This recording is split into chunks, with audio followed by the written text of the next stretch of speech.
Le métier d'architecte paysagiste est un métier avant tout de créatif.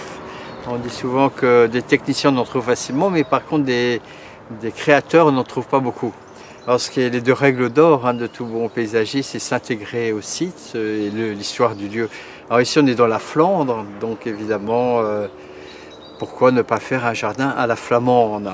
Alors qu'est-ce que c'est un jardin à la flamande? On peut parler d'un jardin de chambre de verdure. On passe d'une pièce à l'autre comme dans une maison, mais entouré de verre. Donc chambre de verdure, et chaque chambre a un thème. Alors on a rajouté ici des corridors qu'on voit évidemment plus avec le feuillage, donc des endroits plus clairs, des endroits plus sombres, les corridors, ce qui va donner le clair-obscur, propre aux peintures de la Renaissance flamande. Donc le jardin s'est naturellement inspiré de ces peintures. On a pris nos sources dans des livres, bien sûr, les albums de croix et les sons des Russes, mais aussi des vieilles gravures de cette époque.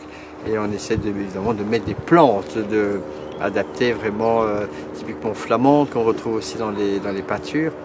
Jardin à la flamande, bon, il n'y a pas que ça, parce qu'on pourrait parler d'un jardin aussi maniériste, jardin à la flamande, chambre de verdure, maniériste, beaucoup de manières, puisque tout est taillé dans tous les sens.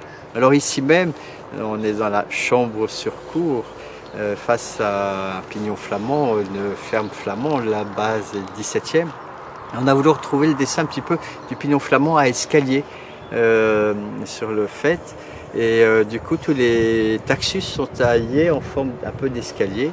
Et c'est tout à fait ce style de jardin qu'on retrouve à la Renaissance, qu'on voit briller partout sur les gravures.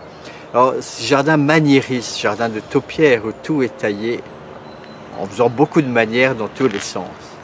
Mais aussi jardin de type bruegelien, c'est-à-dire le jardin s'est inspiré des peintures, notamment de Bruegel, et Bruegel aurait pu vivre ici. Donc jardin à la flamande, maniériste et type bruegelien. Par contre, la nature rentre dans le jardin. Il faut s'intégrer au site aussi. L'histoire du lieu, c'est un petit peu ça, parce qu'on est dans la Flandre, l'histoire du lieu. Bien sûr, l'intégration au site, toute l'enveloppe, et ce sont que des sens naturels du coin, pour retrouver la nature qui se retrouve même près de la maison. Et nous sommes bien sûr sur un jardin bio, sur 1,5 hectare.